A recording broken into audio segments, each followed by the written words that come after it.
to know that if there's an increased awareness of his heart rate, that he should not be pushed too much into physical activity, because I know that's sometimes what we ask these children to do. So GST, and then we'll have Priya talk.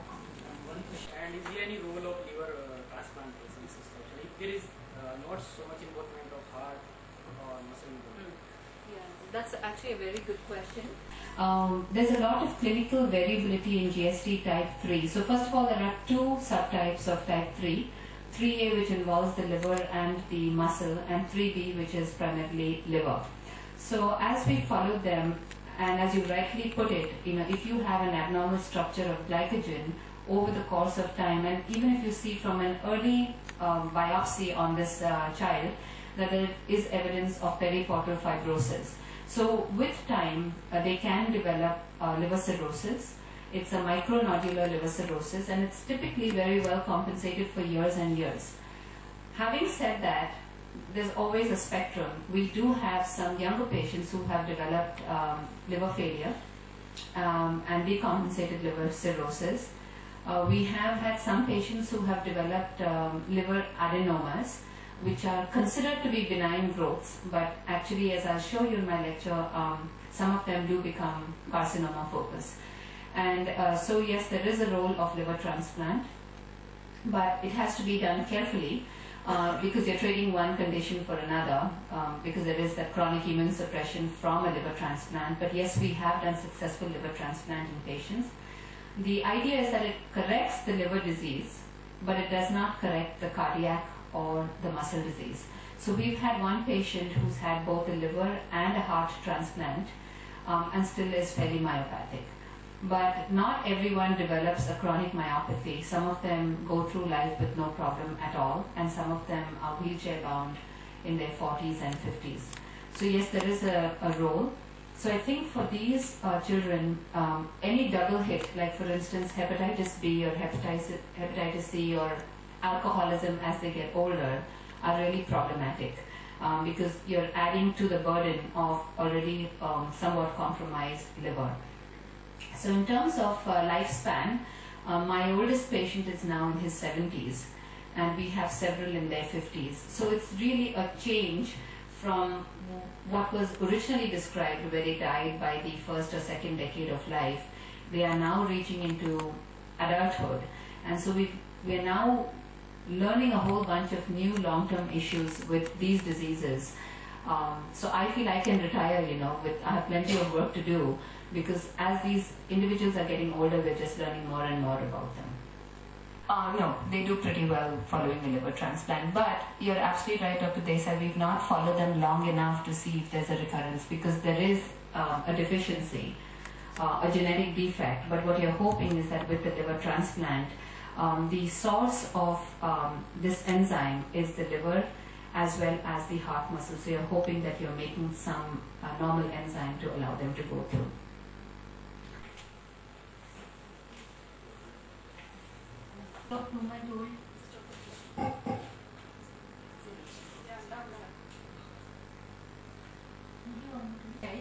Born of third-degree consanguineous marriage, who had come with a history of failure to thrive, noticed in 6 months of age, developmental delay which was motor more than mental delay, and also the interesting history of polydipsia, polyuria, and he had this bony deformities and recurrent fever, low grade or no. His birth history was normal. There was no history of any neonatal hypoglycemia, no history of any neonatal seizures, and otherwise he was okay. That mother noticed that he was not gaining weight adequately. On examination, he had this cherubic facies, jaw-like facies. He was malnourished. He was hypotonic. Signs of rickets were there: metaphyseal widening, bony deformities, pot belly, open AF. Genitals were normal. Spine was normal. Eye examination was normal. On anthropometry wise, his height was 76.5, which was less than his third percentile, 79% of expected. Weight of 9.7, again which is less than third percentile, 65% of expected. Moderate hepatomegaly, which was 7 cm below the subcostal margin. Firm smooth liver, no splenomegaly, kidneys not palpable, and no evidence of any fluid in the abdomen. Other systemic examination was normal, except for CNS there was hypertonia. CVS S1 S2 was normal, no murmurs, and no other significant on this was asymptomatic hepatomegaly upper abdominal distension, was glycogen storage disease. Also on inquiry, like the previous DSD case, this child also was irritable on getting up in the morning and used to feel nice after the feeds. And so we suspected glycogen storage disorder, and also because of the symptoms of polyuria, polydipsia, body deformities, Fanconi-like syndrome. On lab investigation, there was metabolic acidosis, 1 or 2 instances of hypokalemia, hypocalcemia, hypophosphatemia, hypouricemia. Glucose, he was losing glucose and proteins in the urine. His urine spot protein creatine ratio was 2.6, which is more. Urine spot calcium creatine ratio is also 0.6, which is more. That is in having hypercalciuria as well.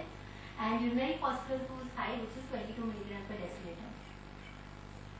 Typical features in this type of RTA, like he is having hypercalciuria and a positive urinary anion gap, which is suggestive of distal, while the other features such as phosphaturia, glucose and everything suggestive of proximal. So might be he is having a mixed type of RTA along with his primary basic disease. Summary of reports available: his USG abdomen had shown persistent hepatomegaly, no other significant finding, with post ecotexture of the liver. Liver biopsy done in February 2010 showed hepatocytes were enlarged, which pale, eosinophilic to vacuolated cytoplasm and eccentric nuclei. The cell membrane was thick and prominent, giving a plant cell appearance suggestive of glycogen storage disorder. Chromosomal analysis was normal. RBC glycogen content for GST type 3 was 51.5, which is in the normal range. And also mutation studies, glycogen storage gene disease 1A gene was done, which was again normal. No mutation was detected in this GSD 1A gene. Also we did amino acid screening by paper chromatography and plasma amino acidogram, just to rule out other amino acidopathies associated with the disorder. And ophthalmological examination was normal. We didn't find any cystine crystals or anything. Also his blood sugar reports, you can see over here, all his early morning glucose is always low, 49, here also 7 AM 35 and 47. He has this derangement of liver function, which his SGOT and SGPT are just 2 to 3-fold elevated, not much rise. Rest bilirubin at times like 2, not very deranged liver profile. And so early morning sugars were low. Two-fold increase in SGPT, SGOT, bilirubin 2. Lipid profile was persistently deranged, elevated triglyceride and cholesterol. Triglycerides with of 630, LDL of 186, cholesterol of 265. CPK was normal 58. Renal package showed a low uric acid, 1.5 was his uric acid, and urine routine was turbid amorphous material with protein, glucose, and there were no ketones. Summary is either 3 or 2-month-old male child born of third-degree consanguineous marriage with failure to thrive, with cherubic appearance, with motor developmental delay, with rickets, with asymptomatic hepatomegaly, with mildly deranged liver functions and deranged lipid profile, early morning hypoglycemia, with a picture fitting with RTA, and liver biopsy suggestive of GST. So our impression is glycogen storage disease with RTA. Type of GST, like type 1, this is associated with renal defects, and there is one Fanconi-Bickel syndrome that we saw, which is matching with the picture, like rickets and the similar GST type picture. And our questions are, would this patient benefit with liver transplant, and what is the reversibility of RTA post-transplant? Telling Ava that this is clearly Fanconi-Bickel syndrome.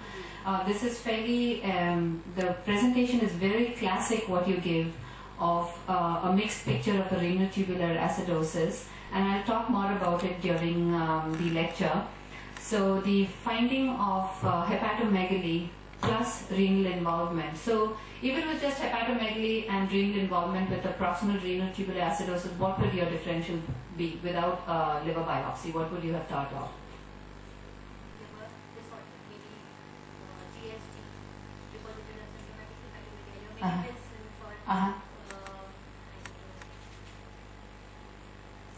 So there are some classic conditions you have to think about.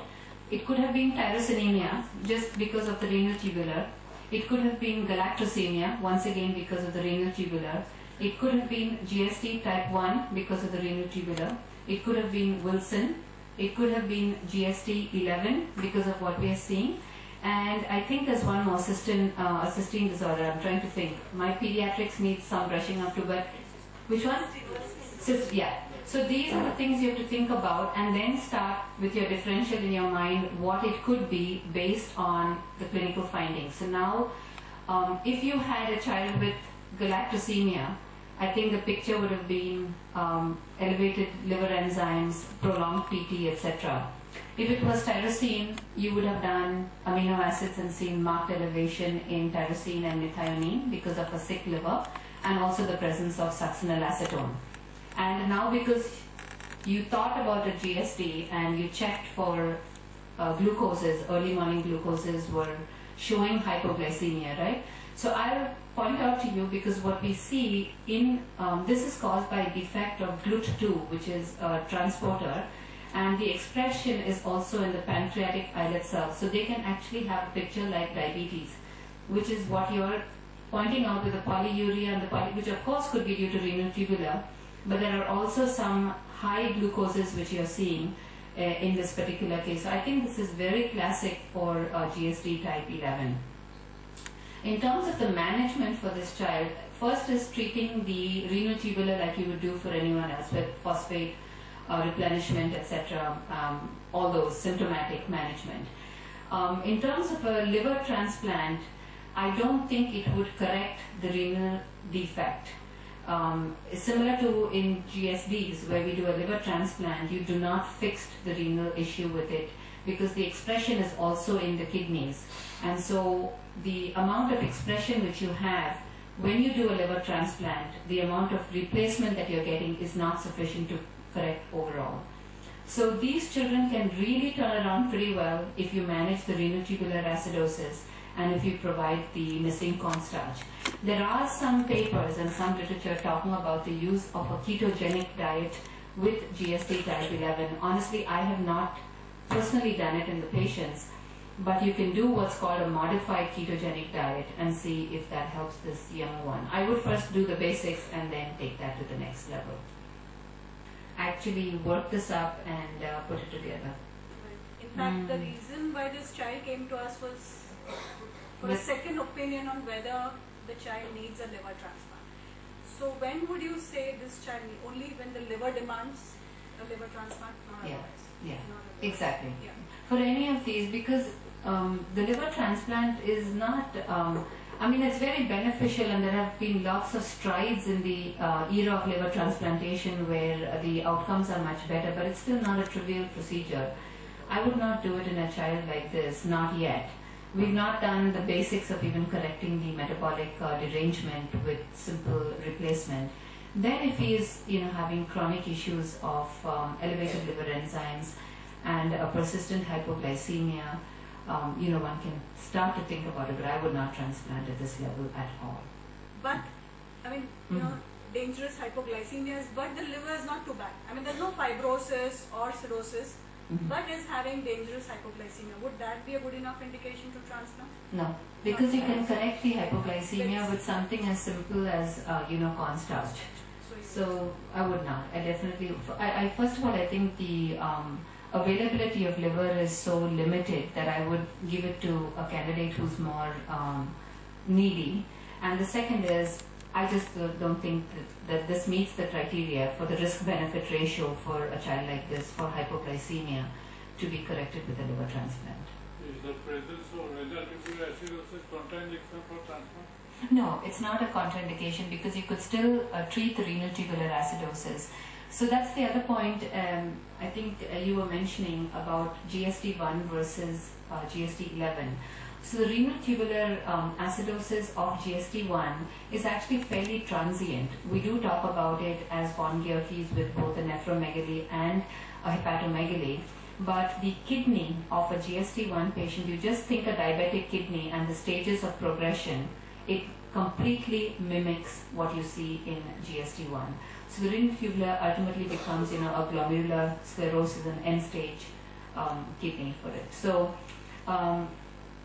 it's like a hit or miss. If you really caught a child with GST1 very, very early, you may see some renal tubular, but not to this degree. It's not to this degree at all. Have cadaveric transplants Mm-hmm. in general, and definitely not for children. We don't have cadavers for children in our country. Mm-hmm. So most transplants which take place are living. Living donor. So what would be the genetic implications if the mother or father were to donate for a GSD child? And that's the other part is because this is autosomal recessive, we would really prefer not to have a carrier liver in a situation like this. And so that's another reason. Of course, this mother is an obligate carrier because this is an autosomal, but sometimes an uncle comes and an aunt comes. You really need to make sure that they're not carriers for this. So in certain situations, not for the GSTs, I'm talking about other metabolic conditions like the urea cycle disorders in particular. For the X-linked forms, very often there's a mother who is not manifesting completely, but she now has a child with OTC deficiency or a urea cycle which is X-linked. Often people are not thinking inheritance patterns.